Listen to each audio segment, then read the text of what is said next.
Նախագահությամբ նորին Սուրբոձություն դերդեր Արամարաչին Գաթոյգոսին եւ ներգայությամբ հոգեվոր հայրերու Արամարաչին Գաթոյգոս հայակի դագան հիմնարկի ուսուցչական գազմին ներգա եւ արցանց հետևող ուսանողներու, ծնողներու եւ հարազատներու երկուշաբթի 29 հունիս 2026-ի երեկոյան ժամի 7-ին Խորեն Այբ Կետրոնի հայ եկեղեցվո համալսարանական ուսանողներու միության սրահեն ներս հայակի դագան հիմնարկը իր ամավերջի հանդեսն ու շրջանավարտներու վգայակիրներու պաշխումը ունեցավ։ Բացման խոսքով հանդես եկավ հիմնարկի դնորեն Ահարոն Շխրդմյան։ Ան անդրադարձավ հիմնարկի առաքելության այս տարեշրջանի ձեռքբերումներուն եւ ապակայի դեսլականներուն։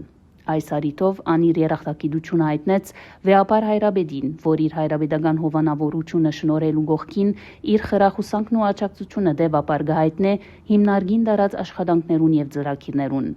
Ահարոն Շխրդմյանն նաև շնորհակալություն հայտնեց իր աջակից ուսուցչական գազմին, որուն նվիրվածությամբ հիմնարկի իր առաքելությունը ապահովաբար հարաճ կդանի։ Ավարտին խոսք ուղեց շրջանավարտներուն, որոնք այս օջախին երամյա գրթությունը ստանալի ետք իրենց արածը պիտի ընձայաբերեն իրենց շրջաբադին եւ մերասկին։ Աբա շրջանավարտ դասարանին անունով ուղերձ կարդաց Էլեն Հակոբյան Տոպեյան։ Հուսք Արամարաչին Վեապար Հայրաբեդին ցերամբ դե ունեցավ վգայակիրներու պաշխումը։ Երկու շրջանավարտ Նորա Մարդոյան Բուդակյան եւ Էլեն Հակոբյան Տոպեյան հաջորդաբար մոդեցան Վեապար Հայրաբեդին եւ համբուրելով անոր հայրաբեդական աչը ստացան իրենց վգայակիրները։ Ավարտին ներգաներուն օրհնության խոսք ուղեց Վեապար Հայրաբեդը, որ գնահատեց հիմնարկի դնորենությունն ու ուսուցչական գազմը իրենց դարած ազգանվեր եւ ժրաչան աշխատանքին համար։ Հայրաբեդը հատկապես շեշտեց հայ սփյուռքի մեծ ցույն հիմնարկին կոյության կարևորությունը, դիտել դալով անոր եզակի ուսումնական հաստատություն ըլլալը։ Նորին սրբությունը իր խոսքի մեջ բարձացուց հայոց լեզվի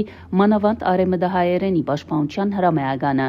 Հայակի դագան հիմնարկի մեջ հատուկ կարևորության առարգա պետք է դառնա հայոց լեզուն։ Հայերենը այն չէ, ինչ որ էր անցյալին, ան սկսած է աղարդիլ ու աղավաղիլ։ Հայերենը բահելու ենք մաքուր եւ անաղարտ իր քերականությամբ, ուղղակրությամբ եւ լեզվամտածողությամբ։ Իր խոսքի վերջաբորության Վեապար Հայրաբեդը շրջանավարտներուն հայտնեց իր քնահանդանքն ու շնորհավորությունը։ Ամավերջի հանդեսը իր ավարտը կդավ Հայրաբեդին արտասանած բահբանիչ աղոթքով ու հիշադակի խմբանագարով։